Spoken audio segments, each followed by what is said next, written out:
Hi, today I'm with Tom Fox and as part of our Business Spotlight program. And Tom is the co-founder of 536, and they're a sports marketing agency. But over to you, Tom. Maybe tell us, what do you do and for how long you've been doing it? Cheers, Kevin. Great to be here. So as you said, I'm co-founder of 536, which is a full-service sports marketing agency. It is about 6 years old now. We've been trading for just over 6 years. It was founded by myself and my business partner, McDonnell. So prior to this role, I was in Twitter. I spent about 4.5 years there. My first role there was sales, focusing on the UK and Irish markets, primarily around sports and the mobile verticals. I moved into a role where I kind of managed our reseller business across EMEA. And then simultaneously, a great friend of mine from school, McDonnell, was working in the kind of sports industry in London. So he worked for the NBA for a good number of years, and he worked for a media rights company called Pitch International. And then he approached me one day, I think it would have been late 2016, and said he had a concept around producing really high quality video around sports. And then we started talking, and then we kind of landed on setting this company together. And the original kind of premise for the company was to create high quality video around sports, which we thought was a gap, but then having the means to convert fans into customers, to monetize video, to commercialize it, and to close the loop with kind of sophisticated marketing and ad campaigns. So that was the genesis of the company, and broadly we've stayed true to that, I would say, over 6 years, although we've developed quite a bit since then, both in terms of revenue and staff, but also our offering as well. Fantastic, Tom. And what makes you stand out from your competition?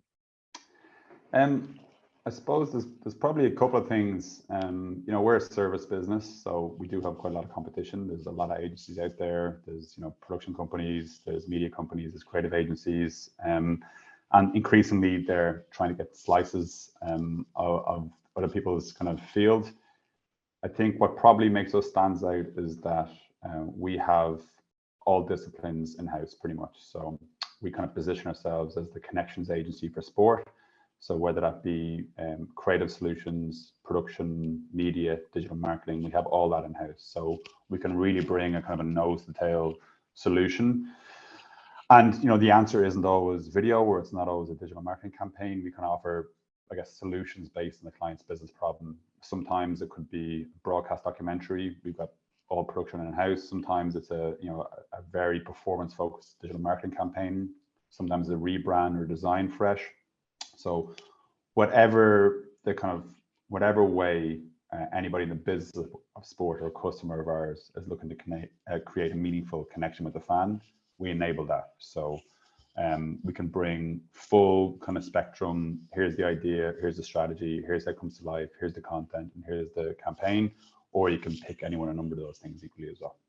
Fantastic. Yeah, that's absolutely. I know I follow Munster for my sins, and the connection with the fans is huge. Absolutely massive. Well, Munster are a retained client of ours, so right, fantastic. Yeah, so hopefully you've seen some of our campaigns. I think we've got a new season ticket campaign coming up with them soon. But we work with rights owners like Munster, the FAI, IRFU, but then we also work, as I kind of mentioned, anybody in the business of sports. So it could be a sponsor who's a new property and they're looking to, create connections with an audience, or they're looking for an activation. So anybody in that sphere, and it's, not just the Irish market. We've kind of had a bit of success in the UK market as well, which is about 55 to 60% of our business on any given year.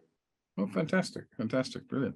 And what is, I'm sure you've had loads of them, but what's your biggest learning since you've been a business owner? I mean, there's probably a couple. Well, there's probably a couple a day, to be honest. Yes. I suppose one that would jump out is that we are a service business. Okay. So we're very reliant on our people. We don't have IP. We don't have technology per se, although we have MarTech solutions. But really, you're selling people. You want to do great work, and to do great work for our partners, our clients, it's the people you have. All right. So I think bringing great people to the company is really, really important to us.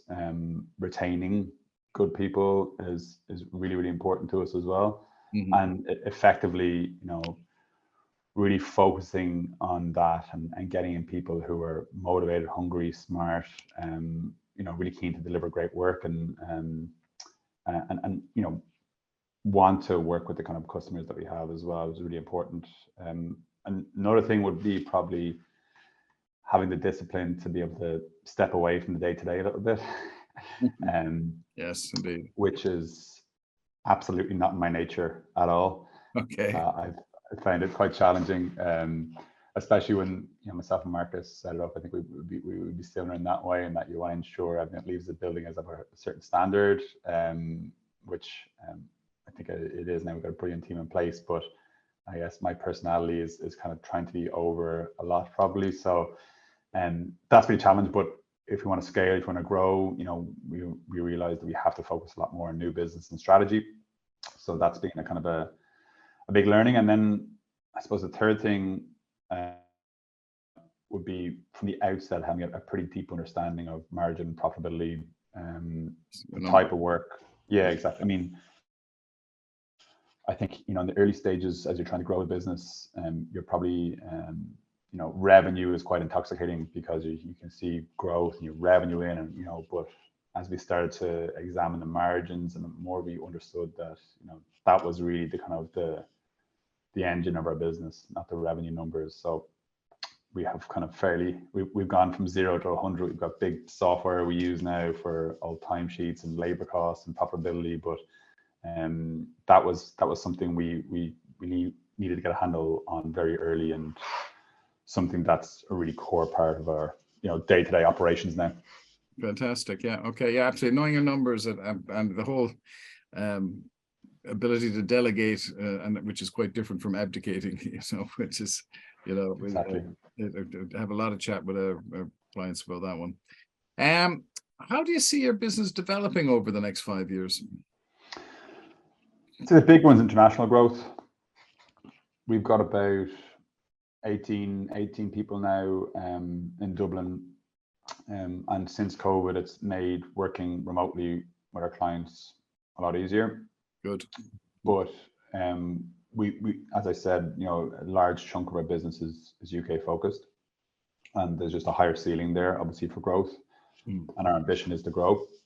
So I think kind of building on the clients we have there, the business we have there, I think proper boots on the ground in London is hopefully on the roadmap for this year. And then, beyond that as well, probably other European markets, I would say. Obviously, Southern Europe and the States and Asia are very interesting markets, but I think we need to obviously just solidify kind of UK and Irish businesses and make sure they're humming and operating the way we want them to before we start going too far down the path of the US. But I think international growth would be the kind of primary one, I would say. International growth. Okay, fantastic. And what is the latest news about your business? Well, there's a few things, I suppose. We hired a business director, so a chap called Gavin Coffey. So he's a wealth of experience across agency, sports, sponsorship. He worked in Teneo previously. He would have, been one of the people who was heavily involved in the Vodafone sponsorship of the Irish rugby team. So he's joined us in the business director. So that's a next step in our operations. I suppose he's going to run the digital media and marketing side of our business. We've just appointed a new head of production, Conor Doherty, who's been with us almost since the start. So we have kind of business leaders to run the two kind of core sides of our business, and then that'll enable myself and Marcus to focus a lot more on the sales strategy, new business, company strategy, all that type of thing. We have a couple of very interesting broadcast documentaries in train at the moment.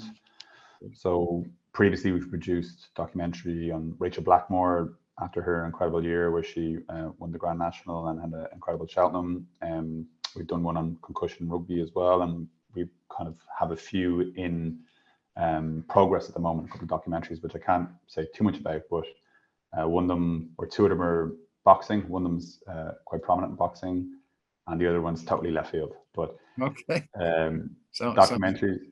Yeah, I mean, so often you produce for our clients just given the nature of digital media now, we produce shorter form video because it works best on the digital media platforms. So having the opportunity to really go deep in a subject matter, get under the skin, get inside the ropes, and produce documentaries is really, really exciting. So we've got a couple in the mix there, which is brilliant, and we're hoping to kind of have them progress over the next 6 months to a year.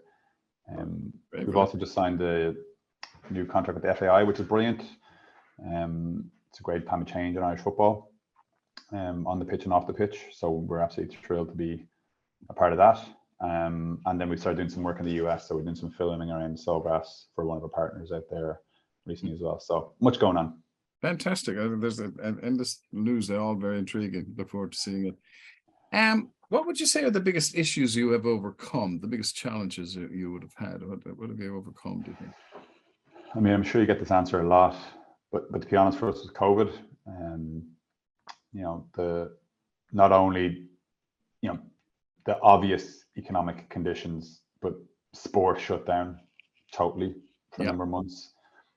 A big part of our business has been event orientated. I don't mean that in the sense of setting up events or organizing them, but I mean in terms of driving like ticket sales and marketing events.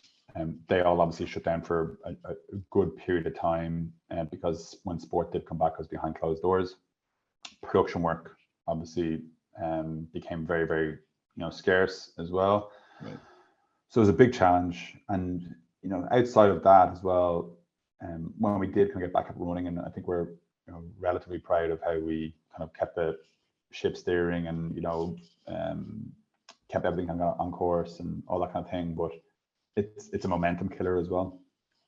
When you come back, you're kind of almost starting from scratch in many ways, and you need to kind of rebuild relationships, bring in new clients, get back to kind of what you do best. I think pre-COVID, we were just, incredibly busy all the time, couldn't handle all the work. And then post-COVID, you're just trying to regather that momentum, and they all feed into each other. Right. So yeah, that's been the biggest challenge. But thankfully, we're now at a stage where the business is, a lot bigger than it even was pre-COVID. So hopefully we're on the right track now. Fantastic. And what is most inspiring to you today? What inspires you most? I'm sure there's a lot of things, but yeah, there's a lot of things. I mean, in terms of the business, it's probably just doing impactful work. Beyond obviously work that you just like, that's looks cool or has an end product. It's stuff that has an impact. We recently did a campaign for the FAI to get volunteers into grassroots club football. And we interviewed volunteers all across the country. We kind of uncovered, what volunteering meant to them, about how fulfilling it was, and you don't have to give all your time.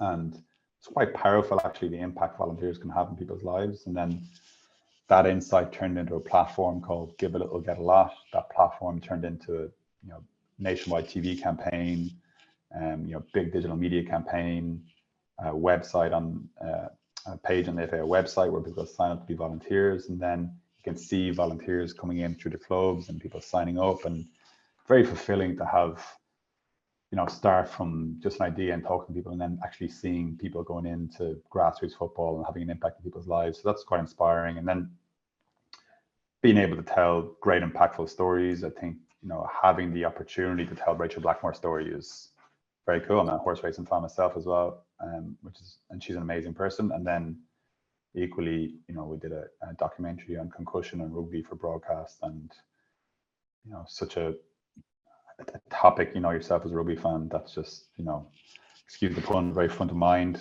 And to be able to tell people's story, which might in turn, shape how people think about brain injury, concussion, that kind of thing, also quite fulfilling, I would say. Yeah. No, I played a bit in my day, and I have a grandson now who's playing almost in the same position. I was in the front row. Oh, really? Yeah. Oh, very good, front row. Yeah, so he played either loose head prop or hooker, which I did both. Well, I did. Very good. He was loose head, yeah, or he's loose head. But now they're putting him on wing forward, which I'm happier with. Oh, good. Yeah. Less collateral damage there. Yeah. Hopefully, we keep our fingers crossed. But yeah, it's a real topic. Um, well, what do you see as the biggest challenges facing your business now? Um, so the economic conditions are certainly one. This year, I think last year there was a lot of talk about it. This year we're seeing it in practice a bit more. I think from chatting to other companies in our space and our sphere, the commercial landscape probably isn't as vibrant as it was a year ago. So, fingers crossed that evens out over the kind of coming year or two. Who knows what's ahead of us? But certainly economic conditions, as you well know, marketing investments, is something that can often be hit first. Increasingly, clients, are looking to take some skill set in-house. Technology, automation, AI are all, playing a part. Like a huge part of our business is around having real deep expertise around media and digital campaigns. We've hired people from, Facebook and other agencies and who really know the way around it. And I think, that strategic expertise will always be massively important. But as technology becomes more and more accessible, we see that as something just to keep an eye on for sure. I think probably staff retention is interlinked with economic conditions. We have absolutely brilliant people who are enticed by the shores of Sydney and Australia, and they're dead right in many ways. How often you get opportunity to go over there and work in an incredible country like that, but it does make it challenging, the cost of living in Dublin, how challenging it is maybe economically and that kind of thing. So staff retention, and people leave for various different reasons, but it is something that it's a bit of a challenge for us because, as I said at the outset, people buy people, and like to work with people as well. And then probably finally is just maybe big ambition to scale and grow. We've never taken on any capital investment, so it's just myself and Marcus, bootstrap at the start and then organic growth since that point. So having the I guess the access to capital to match our ambition isn't always easy, because even if the company's doing really well, cash flow, people might pay at different times, the equilibrium of all that stuff is just a bit of a challenge as well. But they're fun problems to have, I guess. Yeah, well, certainly all across the client base, they would say similar things at different levels. But definitely getting very clear on what it is you're selling and what your clients are buying makes a huge difference in that. At the start, to understand what it is you're selling to and you're selling different things to different parts of the market. But yeah, that's something that obviously you can dig into and we'll be doing going forward. And what do you see as the biggest opportunities? I think you've touched on them already, but what do you see as the biggest opportunities for your industry over the next 5 years? Yeah, I mean, it's a time of change in sport. The very traditional industry in many ways, where rights owners had media rights and broadcast deals and sponsorship partnerships. I suppose what we're seeing now is that it's becoming a lot more direct consumer. Everybody's looking for direct relationships with fans. So wherever clients, Munster included, who you're a fan of, have their own streaming platform now, content platform called Access Munster. We can get behind the scenes content. There's people investing big money into sports documentaries as a means to connect with fans and build growth of their team. Equally, the media landscape is changing. It's becoming more fragmented. The kind of duopoly of Google and Facebook is gone. There's other platforms emerging. There's other marketplaces emerging, and I feel our position as the connections agency for sport, being able to kind of cover those different elements across creative, production, media, digital marketing, web, in the sports sphere offers great opportunity, whereas maybe traditional companies mightn't have the same kind of head start that we have. The fact that we're used to producing content, the fact that we know how to connect with fans in multiple ways, probably does offer some opportunity, but you have to go and grasp it all the same. So, right, fantastic. Listen, Tom, it's been great talking to you today. Very inspiring, and I'm sure our viewers will pick up a lot from that. Brilliant. Thanks a lot for your time, Kevin.